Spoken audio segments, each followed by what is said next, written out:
The space station Concordia floated in the darkness between stars. It was huge. Bigger than any city on Earth.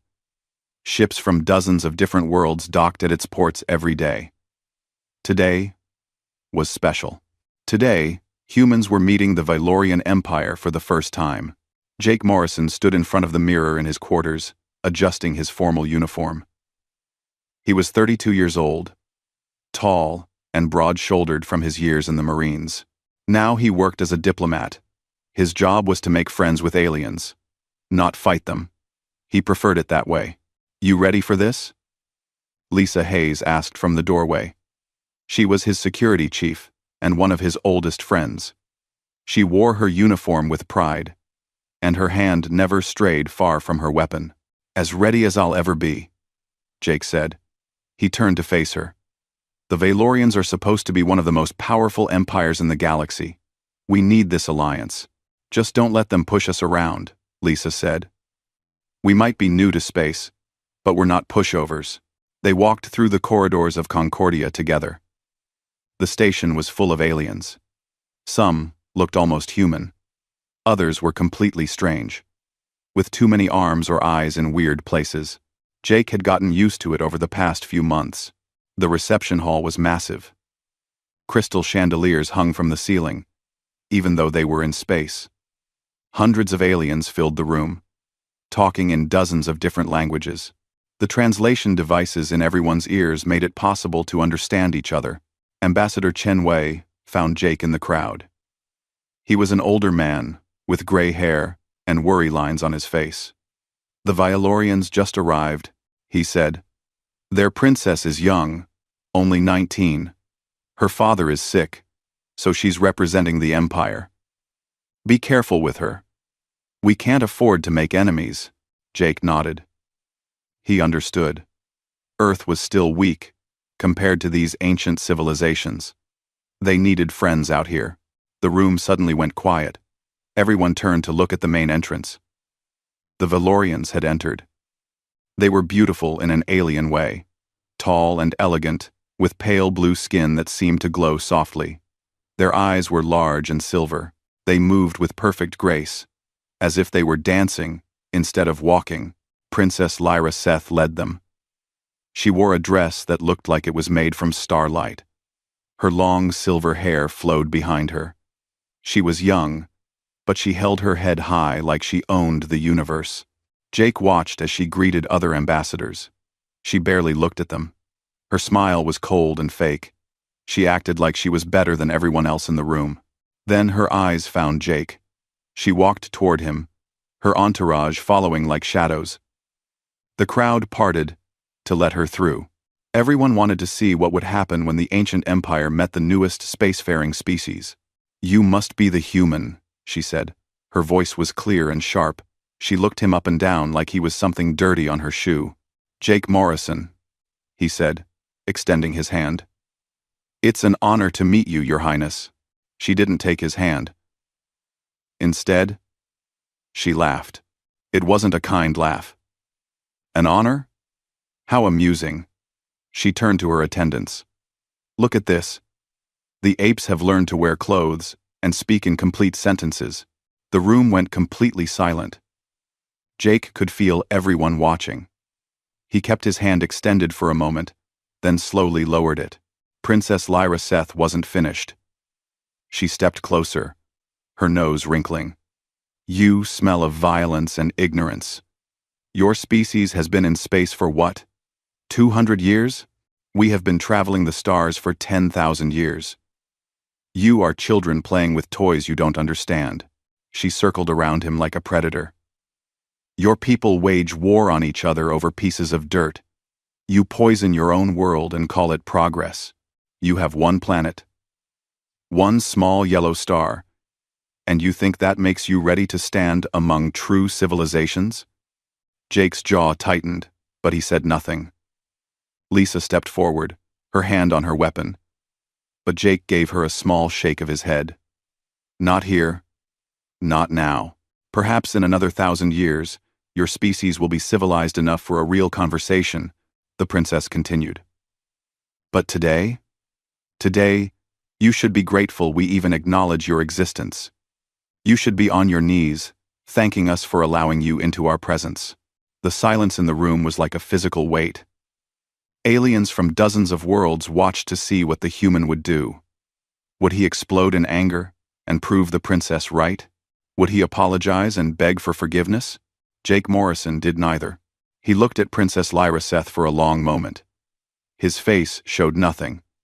No anger, no hurt, no fear. His blue eyes were calm and steady, like deep water. Then he did something that shocked everyone in the room.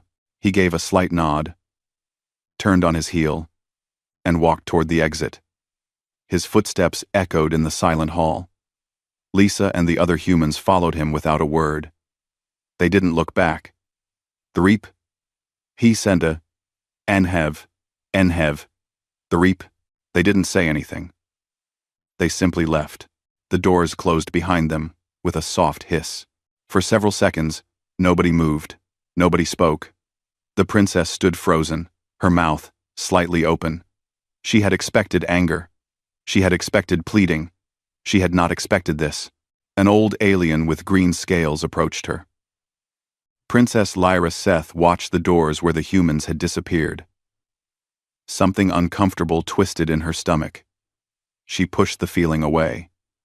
"They're just primitives," she said, but her voice lacked its earlier confidence. In the hallway, Jake walked steadily forward. Lisa caught up to him. "That was either the bravest thing I've ever seen or the stupidest," she said. "Maybe both," Jake replied. "But we didn't come here to be insulted. We came in good faith. If they can't treat us with basic respect, then we have nothing to discuss." Behind them, in the reception hall, the aliens began to whisper. Many of them had suffered under Valorian arrogance for centuries. They had always bowed and scraped because they were afraid. But the humans hadn't bowed. The humans had simply walked away. And somehow, that changed everything. The human quarters on Concordia Station were quiet. Jake sat at his desk, staring at reports he wasn't really reading. His mind kept replaying the scene in the reception hall. Had he done the right thing? Earth needed allies. He might have just destroyed humanity's best chance at survival in this dangerous galaxy. The door chimed. "Come in," Jake said. Ambassador Chen Wei entered, and he did not look happy. His face was red, and his hands shook slightly. "What were you thinking?" he demanded. "Do you have any idea what you've done? The Galactic Council is in chaos. The Valorian delegation is demanding an apology. Other species don't know what to make of it." Jake leaned back in his chair. "She insulted us, Ambassador. She called us apes.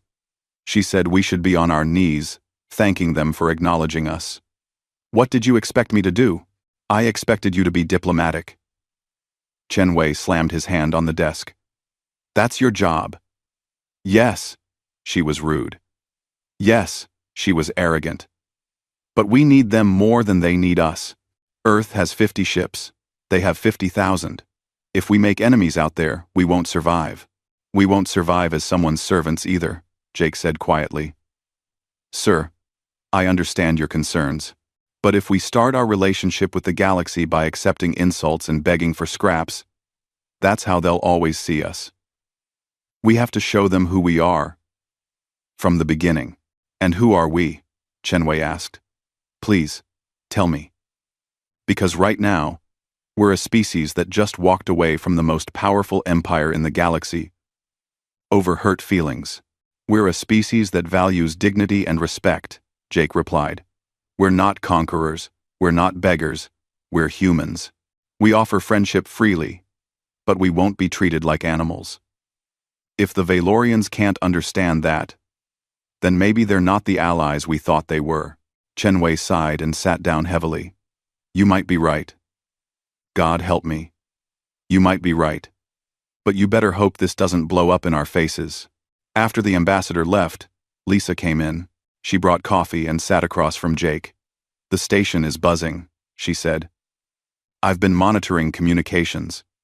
Want to hear something interesting?" "Always," Jake said, taking the coffee gratefully.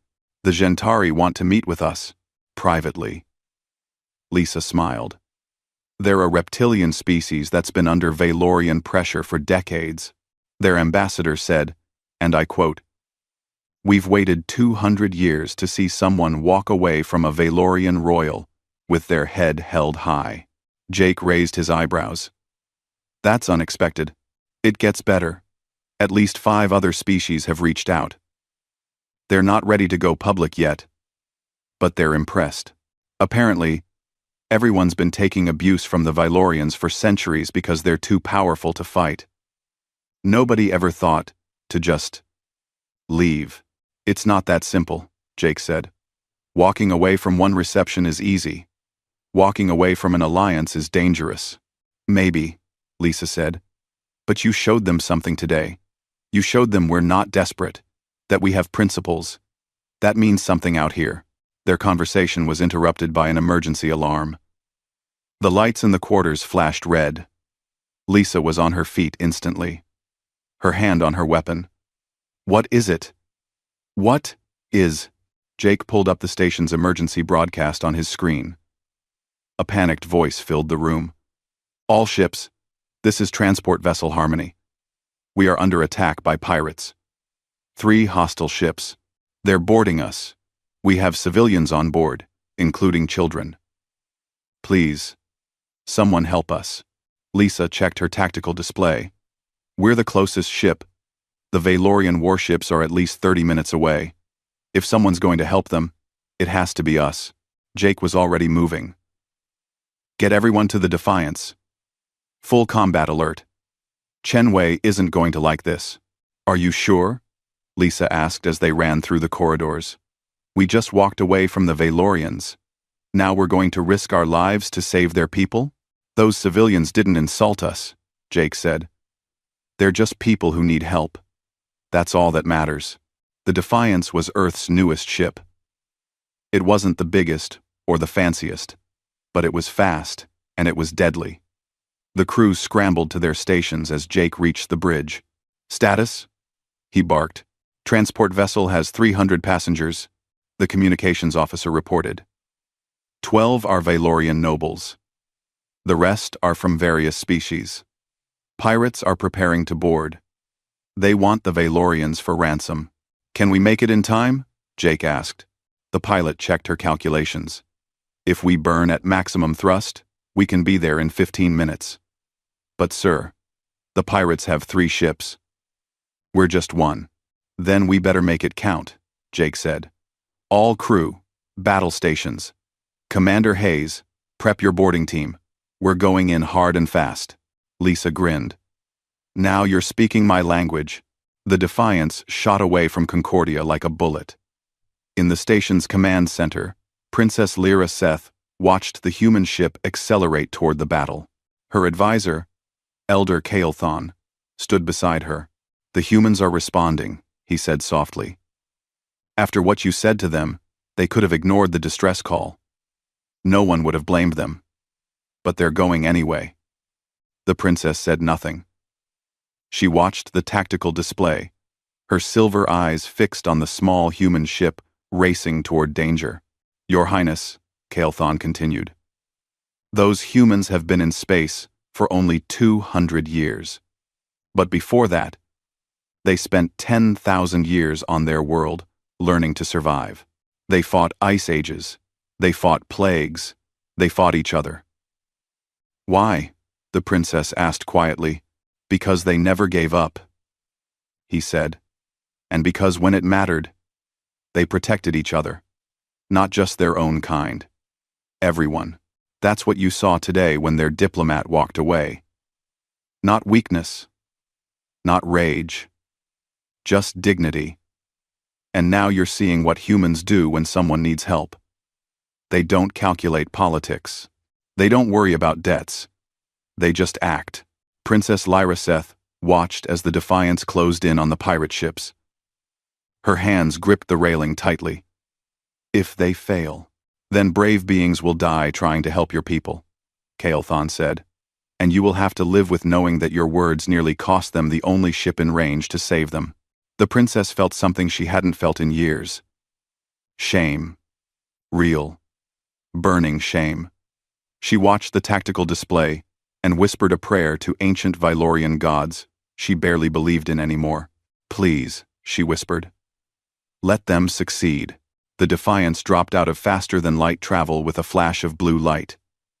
3 pirate ships surrounded the transport vessel Harmony. The pirates were already cutting through the hull, preparing to board. Target analysis, Jake ordered. The tactical officer's fingers flew across her console. 3 pirate vessels. 2 are light cruisers, outdated models. The third is a modified cargo hauler with added weapons. They're not military grade. But they outnumber us. They're not expecting a fight, Lisa said from the armory deck through the comms. They think they can grab their hostages before anyone responds. Let's surprise them. Jake studied the tactical display. The pirates had positioned themselves poorly. They were focused on the transport, not on defending themselves. They had made a mistake. Jake intended to make them pay for it. Weapons. Lock on to the lead cruiser's engine section. Don't destroy it, just disable it. Comms. Broadcast on all frequencies. Let them know we're here. C. The communications officer opened a channel. Attention pirate vessels. This is the Earth ship Defiance. You are attacking a civilian transport. Power down your weapons and withdraw immediately. The response came quickly. A rough voice with a strange accent laughed. Earth ship? The baby species? Go home, children. Before you get hurt. This doesn't concern you. Wrong answer, Jake said calmly. Fire. The Defiance's railgun fired a tungsten rod at incredible speed. It punched through the lead pirate ship's engine section like a needle through cloth. The ship's power died instantly, leaving it drifting in space. 1 down, the weapons officer reported. The other 2 pirate ships scrambled to respond. They broke away from the transport and turned to face the Defiance. Their weapons lit up, firing bolts of plasma toward the human ship. Evasive maneuvers, Jake ordered. The pilot threw the Defiance into a spinning dive. The plasma bolts sailed past, missing by meters. Earth ships were built different from alien vessels.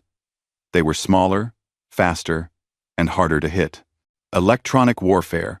Jam their targeting systems. Make us ghosts.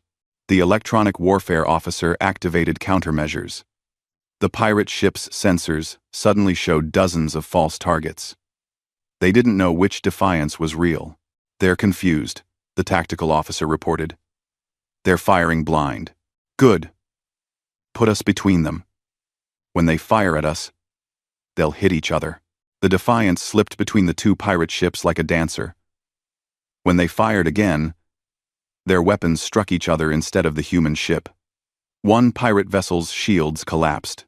The other took damage to its weapons array. Now, Jake said.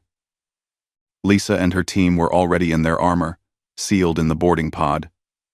On our way, she said. The pod shot from the Defiance like a missile. It slammed into the side of the damaged pirate ship and cut through the hull. Lisa and her team poured inside. The pirates weren't ready for humans. Most species in the galaxy fought from a distance. They used drones and robots. They avoided close combat. But humans had been fighting hand-to-hand for thousands of years. It was in their blood. Lisa's team moved through the pirate ship like a storm. They used stun weapons, not wanting to kill unless necessary.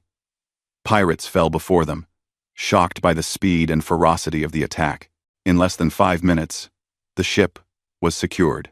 Second pirate ship captured, Lisa reported.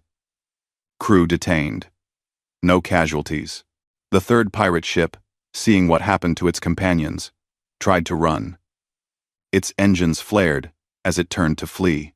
Don't let them get away, Jake said. Target their engines. Minimum force. The railgun fired again. The shot was perfect. The pirate ship's engines died, leaving it drifting like its friends. All pirate vessels disabled or captured, the tactical officer reported. No enemy casualties. No damage to the transport. Jake allowed himself a small smile. Good work, everyone. Boarding team, secure the prisoners. Send a detail to the transport and make sure everyone's okay. On Concordia Station, Princess Lyra Seth stared at the tactical display in disbelief. The entire battle had lasted less than 8 minutes. The humans had disabled 3 pirate ships without destroying any of them, without losing anyone, and without the pirates even scratching the transport vessel. How? She whispered. How did they do that? Elder Kale Thon pulled up recordings of the battle. Look at how they move. Their ship is half the size of those pirate vessels, but it's twice as fast. Look at their tactics.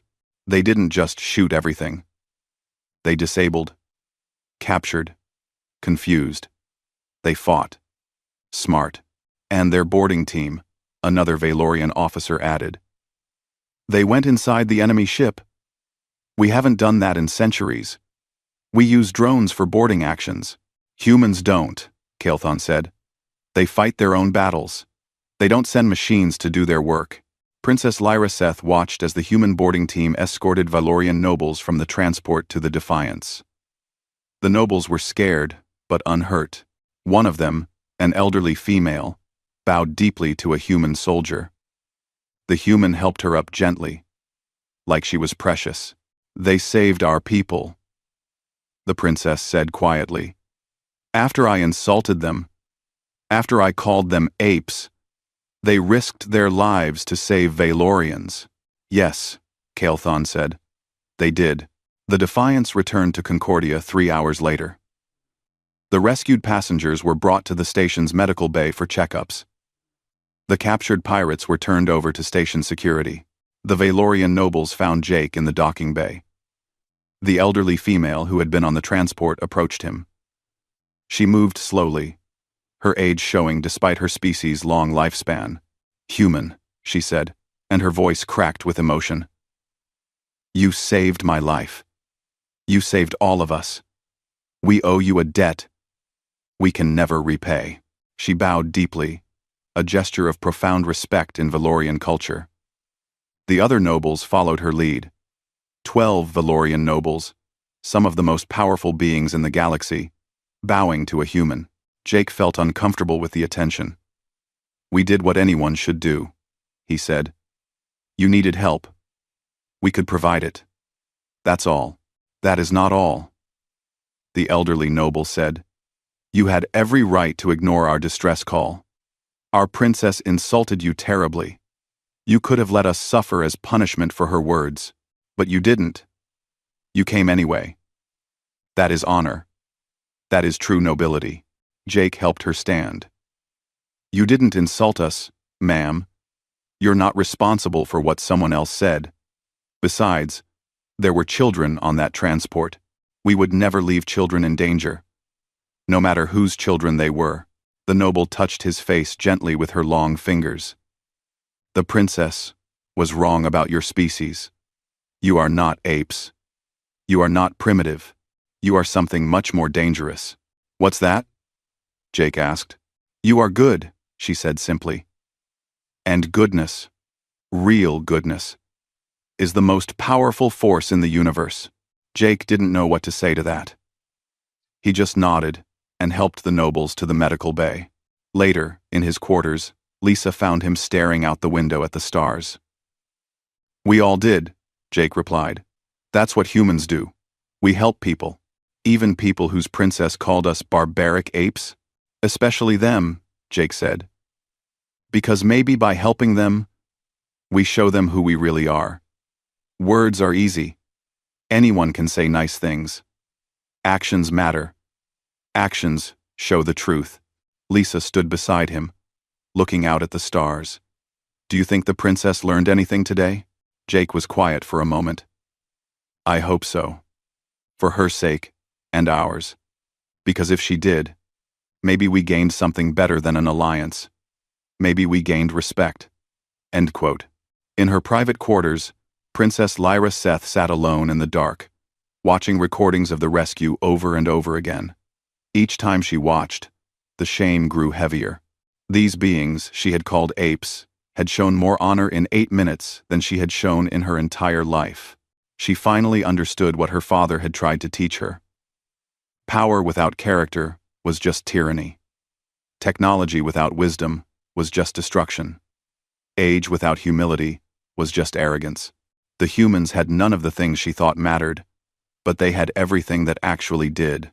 Princess Lyra Seth stood in her quarters, staring at her reflection in the mirror. She wore the formal dress of Valorian royalty, covered in jewels that cost more than most planets. But looking at herself now, she felt hollow, empty. All the beauty and wealth in the galaxy couldn't hide what she had become. "Your Highness," Elder Kael'thon said from the doorway. "Your war council is waiting. They want to discuss the human situation." "Let them wait," she said quietly. "Kael, tell me honestly, have I become a monster?" The old advisor was silent for a moment.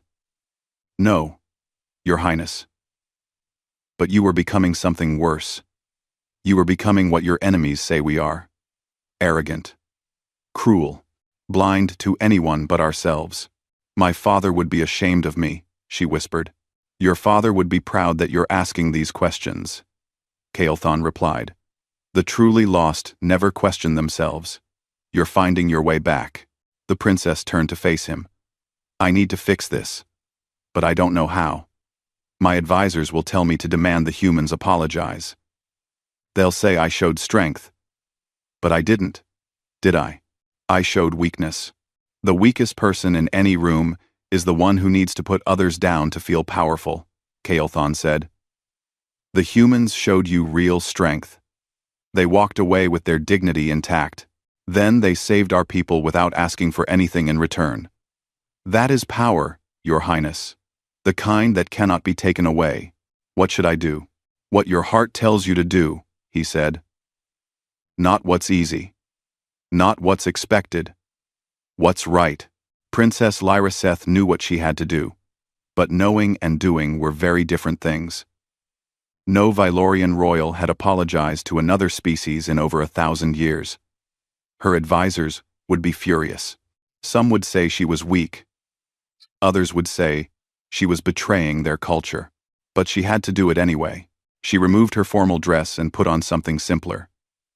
If she was going to apologize, she would do it as herself, not as a display of wealth and power.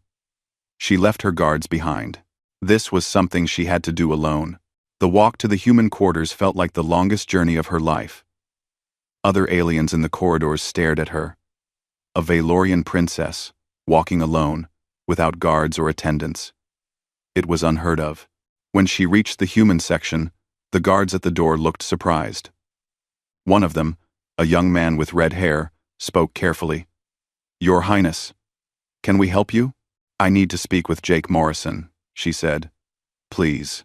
The guards exchanged glances. Finally, the red-haired one nodded. "Wait here. I'll see if he's available." She stood in the corridor, waiting. Part of her hoped Jake would refuse to see her. That would be easier. She could tell herself she tried. But she knew he wouldn't do that. He had too much honor. The guard returned. "He'll see you. Follow me." She was led to a conference room. It was plain compared to Valorian spaces. No gold, no crystals, no displays of wealth. Just simple furniture and a table. Jake stood when she entered. Lisa was with him, along with Ambassador Chen Wei. "Your Highness," Jake said neutrally.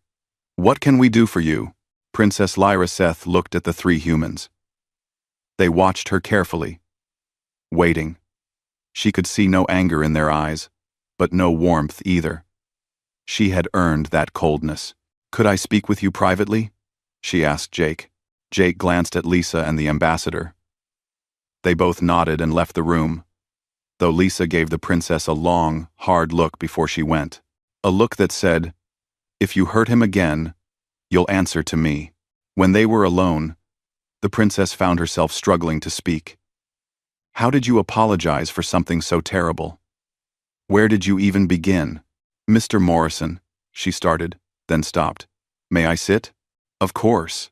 They sat across from each other at the plain table. For a moment, Neither spoke. Then the princess took a deep breath and began. "I came to apologize," she said. "Not as a princess to a diplomat. Not as one government to another. As one person to another. What I said to you at the reception was wrong. It was cruel. It was beneath the standards my father tried to teach me." Jake listened without interrupting. His face showed nothing. "I have been raised believing the Valorian Empire is the greatest civilization in the galaxy. We measure everything by age. How long we've been in space. How many worlds we control. How old our culture is. I was taught that these things make us superior." She looked down at her hands.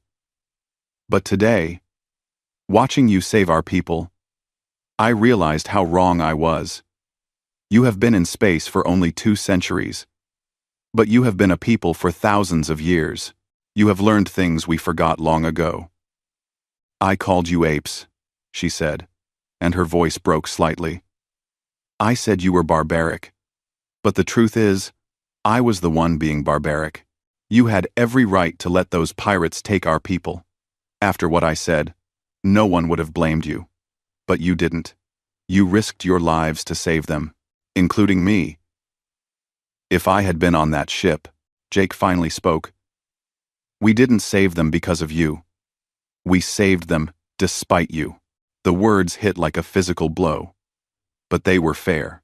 You're right," she said. "And that makes it worse. You were the better person. You did the right thing even when I had done you wrong. That is something I need to learn." "Why are you telling me this?" Jake asked. "What do you want?" "I want to know how you did it," she said. "How you walked away. I've thought about it constantly. When I insulted you, you had 2 choices. You could have gotten angry, shouted at me, maybe even threatened me. That would have proved I was right about humans being violent. Or you could have apologized, begged for my forgiveness, and accepted the insult. That would have proved you were weak. You did neither," she continued. "You just left. You maintained your dignity and showed me my words had no power over you. That was brilliant. And I can't stop thinking about it. Where did you learn to do that?" Jake was quiet for a long moment. When he spoke, his voice was soft but firm. "I learned it from every human who ever stood up to a bully. Every person who ever walked away from a fight they didn't need to have. Every man and woman who ever chose dignity over pride. Humans aren't special," he said. "We're not better than other species. But we've learned some hard lessons. We've spent thousands of years hurting each other.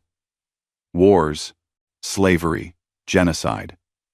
We've done terrible things. But we've also learned from our mistakes. We've learned that real strength isn't about dominating others. It's about controlling yourself." He leaned forward slightly. "When you insulted me, I was angry. Very angry. Part of me wanted to say something cutting back. Another part wanted to defend humanity, to list our achievements, and prove you wrong. But I realized something. Your opinion of us doesn't define us. Only our actions do. So I walked away." Princess Lyra Seth felt tears in her eyes. In Valorian culture, crying was shameful. But she didn't care anymore. "I was so wrong about you. About all of you.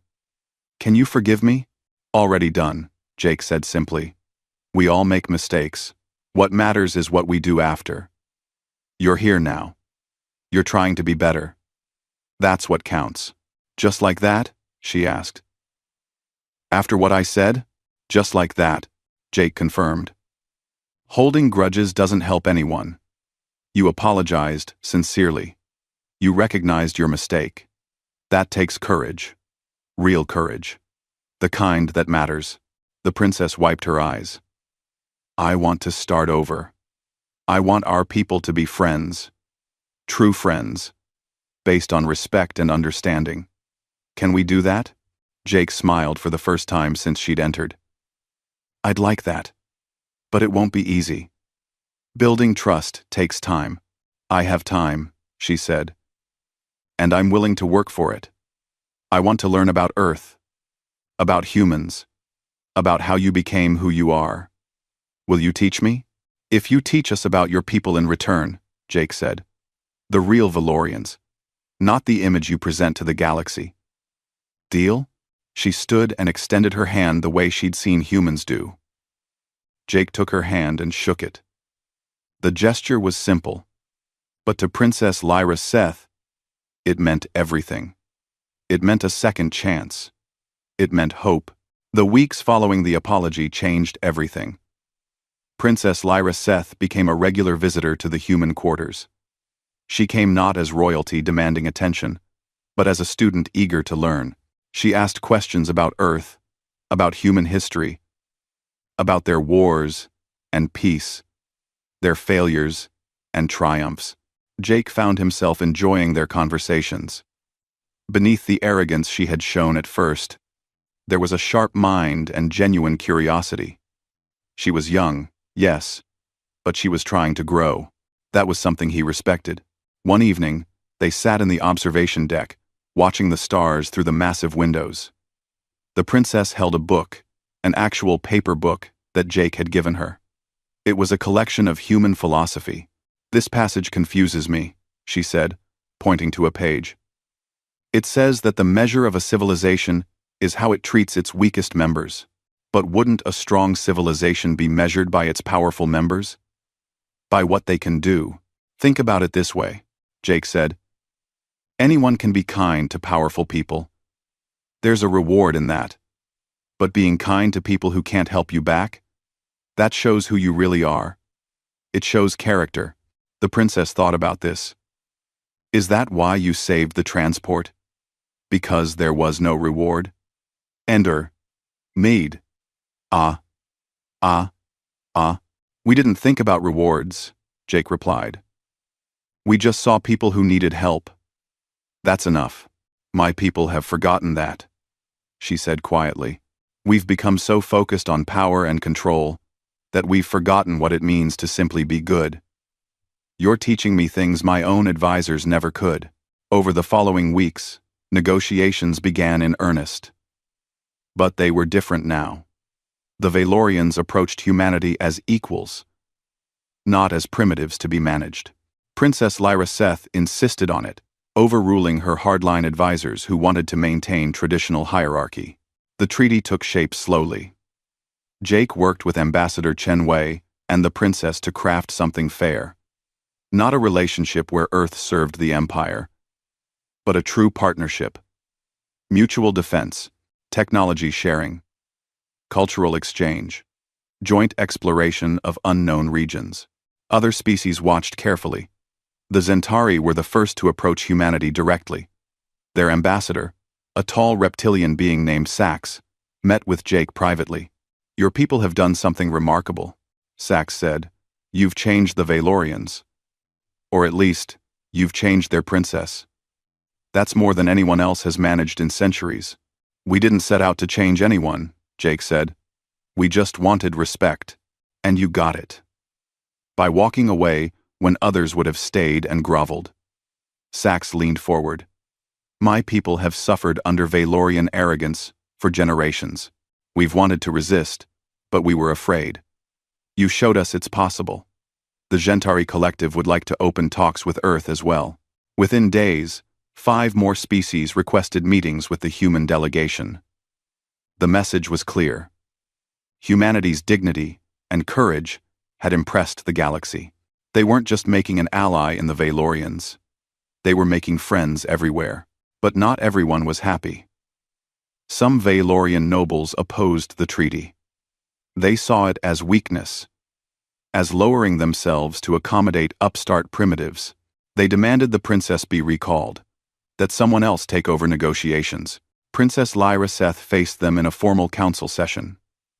Jake and Lisa were invited to observe, sitting quietly in the gallery as the debate raged below. You shame our empire, one noble shouted. You bow to these humans as if they were our equals. The princess stood, her voice steady and strong. I do not bow to them. I stand beside them. And yes, they are our equals. Not because they have been in space as long as us, not because they have as many ships or worlds, but because they have shown more honor in 1 month than we have shown in centuries. Honor? The noble sneered. They're barely civilized. They saved your cousin, the princess shot back. When pirates attacked, when our ships were too far away, the humans came. They risked their lives for people who had shown them nothing but contempt. If that's not civilized, then what is? The chamber fell silent. The princess continued.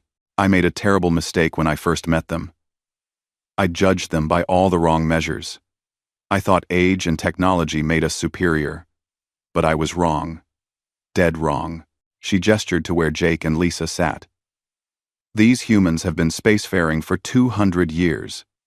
But they've been a people for thousands of years before that. They've survived things that would have destroyed us. Ice ages, plagues, nuclear war. They nearly destroyed themselves more than once. But they learned from it. They grew. They became better. And what have we learned? She demanded. We've grown old and arrogant. We treat other species like children. We've forgotten what it means to be humble. The humans haven't forgotten. And that's why this alliance isn't about them needing us. It's about us needing them. The nobles argued for another hour.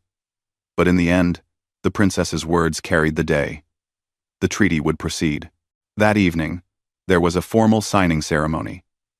The Great Hall of Concordia was filled with representatives from dozens of worlds.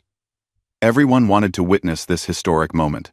Princess Lyra Seth wore her formal robes again, but she had changed how she carried herself. There was less arrogance now, more genuine confidence. She approached Jake with a smile. Are you ready for this? She asked. As ready as I'll ever be, Jake replied. He wore his formal uniform, feeling slightly uncomfortable with all the attention. How about you? Your nobles gave you a hard time. They'll adapt, she said. Or they won't. Either way, this is the right thing to do. I know that now. The ceremony began. The Galactic Council's chairman, an ancient being whose species name humans couldn't pronounce, called for silence. Today we witness something rare, the chairman said. The birth of an alliance based not on fear or necessity, but on mutual respect. The Valorian Empire and humanity come together as equals, as partners, as friends. Princess Lyra Seth and Jake approached the signing table together. The treaty was displayed on a holographic screen, written in dozens of languages simultaneously.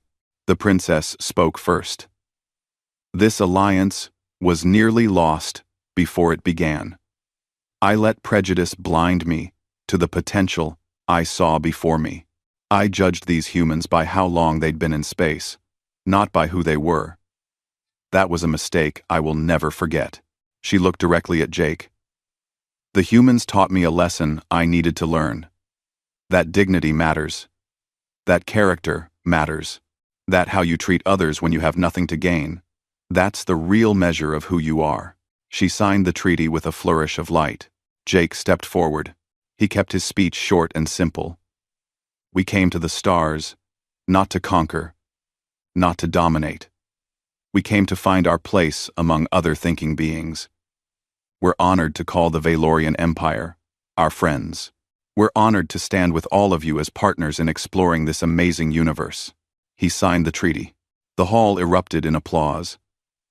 Not the polite applause of diplomacy, but genuine celebration. Something important had happened here. Something that would change the galaxy. Later, at the reception that followed, Princess Lyra Seth found Jake standing alone on a balcony, looking at the stars. She joined him. What are you thinking about? She asked.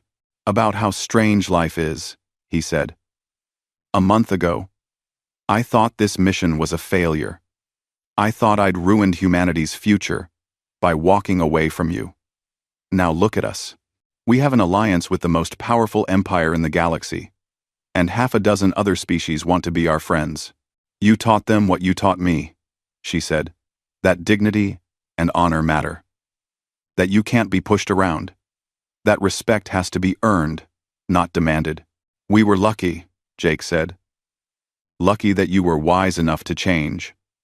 Not everyone would have done that. We're Bidner. Lucky. We were lucky. I had a good teacher, she said, smiling. They stood in comfortable silence for a while, watching the stars.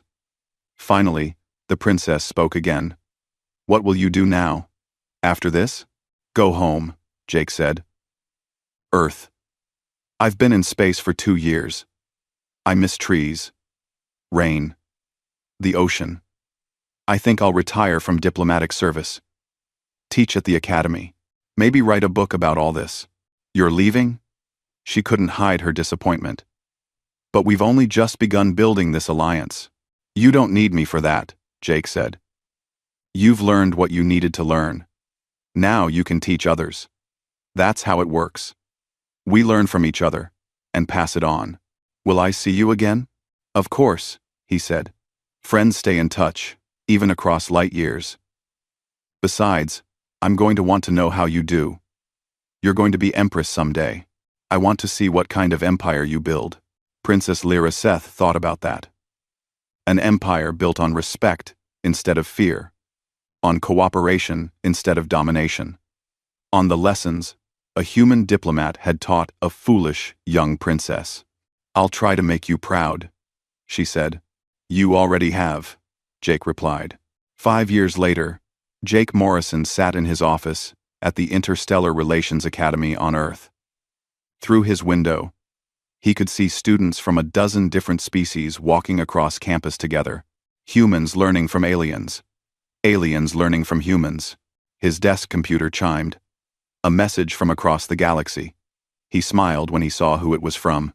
Hello, old friend, Empress Lyra Seth said from the hologram. She looked older now, more confident. The weight of leadership suited her. I wanted to update you on the reforms. We've established the Mutual Respect Accord with 7 more species. The old ways are changing. Slowly, but they're changing. I heard, Jake said. I'm proud of you. You're becoming the leader your people need. I learned from the best, she said. I'll never forget the day you walked away from me. The day you showed me that real strength isn't about forcing others to bow. It's about standing tall yourself and letting others choose to stand beside you. After the call ended, Jake sat back in his chair. He thought about that first day on Concordia. The insult, the walk away, the rescue, all of it. He had been angry then. Hurt, even. But that moment, that choice to leave with dignity, intact, had changed everything. Not just for him, but for humanity's place in the galaxy. Sometimes the bravest thing you can do is walk away. And sometimes, walking away is the first step towards something better than you ever imagined. The galaxy had learned that lesson. And it would never forget.